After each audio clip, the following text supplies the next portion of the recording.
So guys, today we'll be discussing about sets. In the previous video, we had discussed about lists and tuples. We had also seen some methods with lists and tuples. Today we're going to be discussing about sets, right? So now set is a data structure just like list and tuple. Set is unordered, unindexed, unique, right? And the set items are immutable. Let us discuss one by one. First of all, sets are unordered.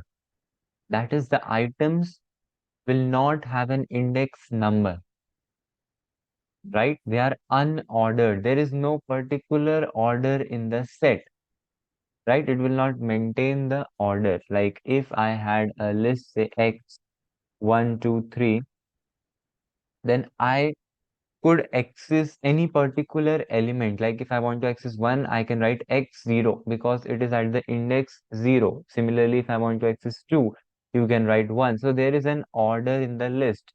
But in a set, there is no such order. Like here I've created a set. You can create sets using curly brackets, right? Lists are created using square brackets. Sets are created using curly brackets. If I have to access, okay, let us first print x. This is my set x. Now, if I have to print the first element, that is not possible. Set object is not substitutable. That is, there is no order in the set object. At this moment, it's appearing like this 1, comma 2, comma 3. Sometimes it may come as 2, comma 1, comma 3, right? It depends. There is no order in the items. Unindexed. The same thing. Set items are unindexed. You cannot index them. Like I am not able to access the first element, right? So they are unindexed and unordered. Third point is unique. There cannot be two items with the same value in the set. Like if I give here another value 2, now you can see the value remains 1, comma 2, comma 3. Another 2 is not coming up there. So the items of the set are unique. One item cannot be repeated. It will come only once in the set. Whereas if you had a list, okay, let me change it to Y. If I had given here 2 and if I print Y, then you can see 2 is repeated. No problem. Similarly, in tuple also this thing will happen, right?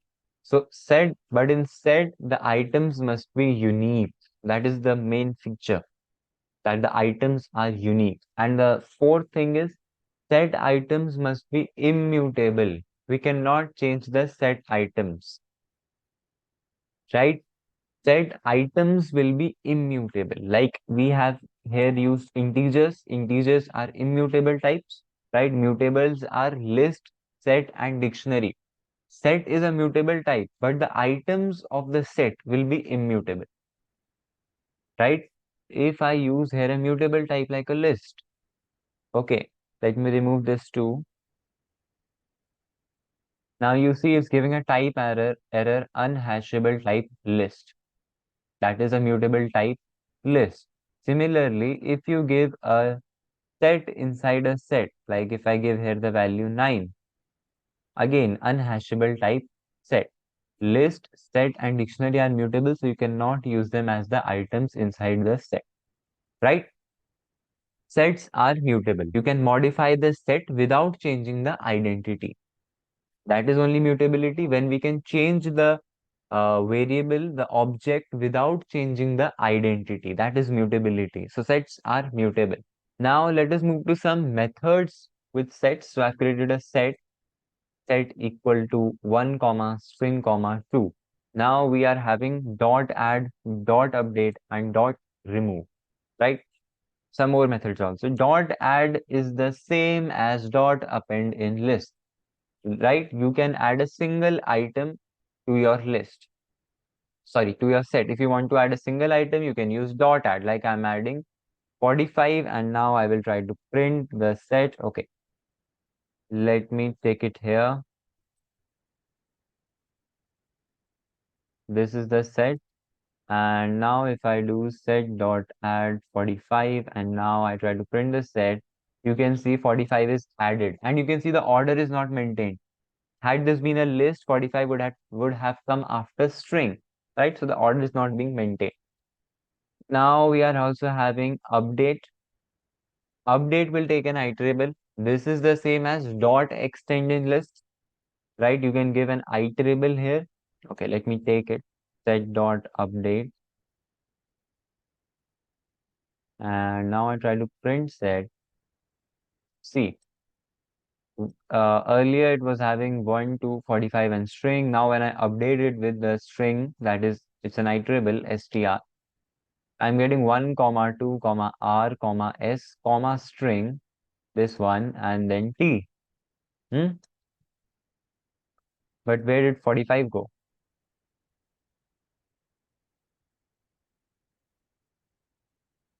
Okay, it's coming. 1 comma 2 comma 45 r s string comma t. So the order is not being maintained, right? I would not explain further on this dot update and dot add, right? They are just like dot abandon, dot spin. Now dot remove, if you have to remove an element, just give the item you want to remove, set dot remove 45, and it will be removed. Let me just show you. See, 45 is removed. Simple. So let us move on. Now we are having some methods: union, intersection, difference, symmetric difference, subset, superset, and disjoint set. What are these? So we are basically taking the set theory into account. Like we are having set theory in maths. First of all, let us see a bit about set. Suppose we are having these two sets A and B, and I'm representing A with this with a circle, B with a circle. Right now, if we do the union of A and B, right? What is the union? It includes all the elements of set A and set B, all the elements, right? Suppose A was having values 1, 2, 3, and B was having 4, 5, 6, and suppose 1 also, right? Now, if you do the union of A and B, what you will get is all the elements of A and B, right? Both A and B. So 1, 2, 3, 4, 5, and 6. Now see, the 1 will not be repeated. This one will not be repeated. Why? Because this is the property of a set, right? Elements are not repeated. If I had one more two here and one more two here, it would have been taken once only. Now, if I talk about the intersection of the sets A and B, what does intersection mean? Where the two sets are intersecting. This point, if you see by the diagram, in this part, in this region, the both sets are intersecting. So when you intersect two sets, A and B, A was 1, 2, 3, B was 4, 5, 6. When you intersect A and B, that means you are taking the common elements into account, right? Suppose 1, 2, 3, A, B equal to 4, 5, 6, 2, 3. Now, where are they intersecting? 2, comma 3. This is what you will get, right? Okay. Now we come to difference. What is the difference of two sets? Difference means if I'm doing A minus B, this is only difference. If I say 2 minus 4, this can also be said the difference between 2 and 4, right? Difference is subtraction, right? Okay. If I'm doing A minus B, this will include all the elements of A, right? All the elements of A that are not present in B. This part, only this part will be considered, and uh, this part will be removed. This will not be considered. Only these elements of A will be considered. So if you had taken the difference of this set, then what you will get? You will get 1. Why? Because B is having the elements 2, comma 3, right? And A is also having 2, comma 3. So this 2, comma 3 will be removed from X, and you will get sorry, you will get 1. Hmm? Now, if you do B minus A, then what will happen? all the elements of B that are not present in A, right? So what will come? It will come 4, 5, 6. Because 2 comma 3 is in A and it is also in B, so remove it from B and you get the difference of A and B. So A minus B is not the same as B minus A. We have uh, another operation that is called symmetric difference. Symmetric difference of A and B. What is symmetric difference? Symmetric difference means you are not taking the intersection part into account. Only uh, this part of A and this part of B will be taken into account. That is, okay, let us see an example. If you are having A as 1, 2, 3, 4, 5, and B is having, suppose, uh, 4, 5, 6, sorry, 6, 7, and 8. Right. Now, if you do the symmetric difference, what you will get is the intersection part has to be removed, right? They are intersecting at 4 and 5. Just remove this part. And you get 1, 2, 3, 6, 7, 8. That is the symmetric difference of A and B. Simple. Symmetric difference. Just remove the intersection part and then join this part of A and this part of B. Right? Now we are having another terminology that is superset and subset. Right? Suppose this outer circle represents set A, inner circle represents set B, then I can say B is the subset of A, right? I'm sorry for my bad handwriting. B is the subset of A, and I can say A is the superset of B, right? If I give you an example, A is having values 1, 2, 3, 4, 5, right? And B is having the values 2, comma 3, comma 4. What happens? All the values that are in B are also in A. So B becomes the subset of A and A becomes the superset of B, right?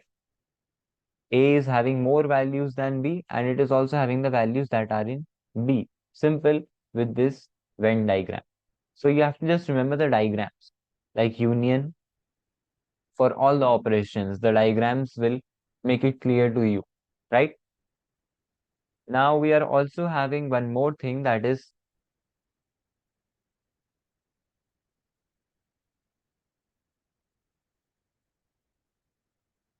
now we are also having another thing, guys, that is called disjoint sets. Disjoint, right? Disjoint sets. Disjoint sets are those sets which do not intersect at any element, right? Suppose A was having 1, 2, 3, this is having 4, 5, 6. So these two sets, A and B, are not intersecting. That is, they are not having any common element. So we say A and B are disjoint. A and B are disjoint.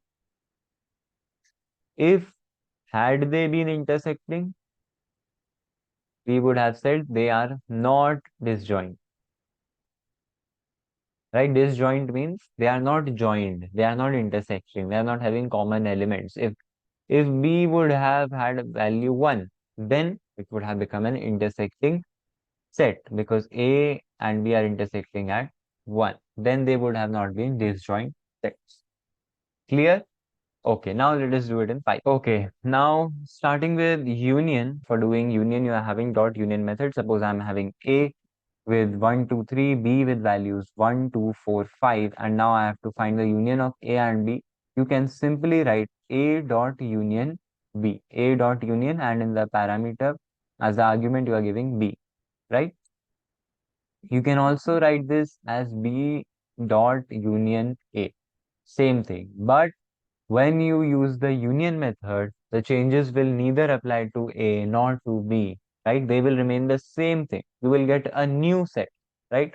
Okay, just let us see, print A, comma B.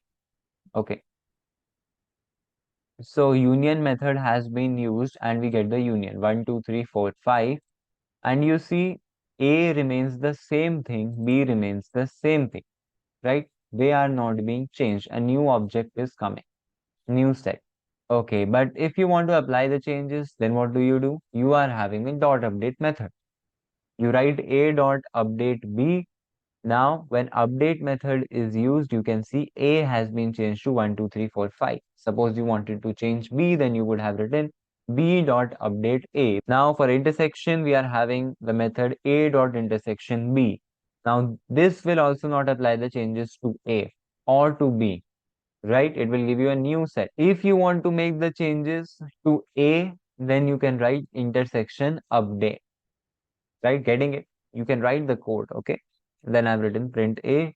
For the difference, you are having X dot difference Y. It will give the difference. If you want to apply the difference to X, then you can write difference update. Similarly, you are having symmetric difference and you are also having symmetric difference update. So everywhere, if you use this word update, then only the changes would apply. Okay.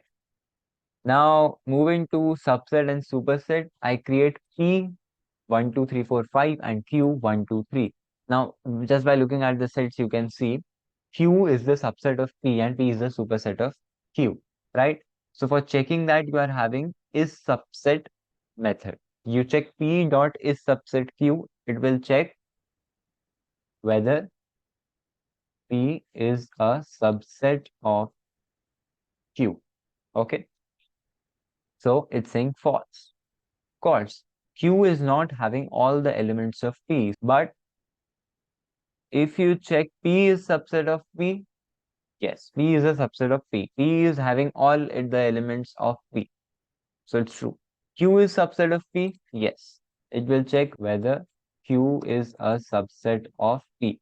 And that's the case. 1, 2, 3 is contained in P. Okay. Simple method is subset. Similarly, you are having is superset. P is a superset of Q. Of course, it is. P is a superset of P. Yes, because all the elements of P are in P. Q is a superset of P. No, right? Q is not having all the elements of P. Simple. Okay, disjoint. If you have to check, you can just write dot is disjoint. P dot is disjoint Q. Then you get true. But if you check P dot is disjoint P, then it is false. Now, some functions for sets.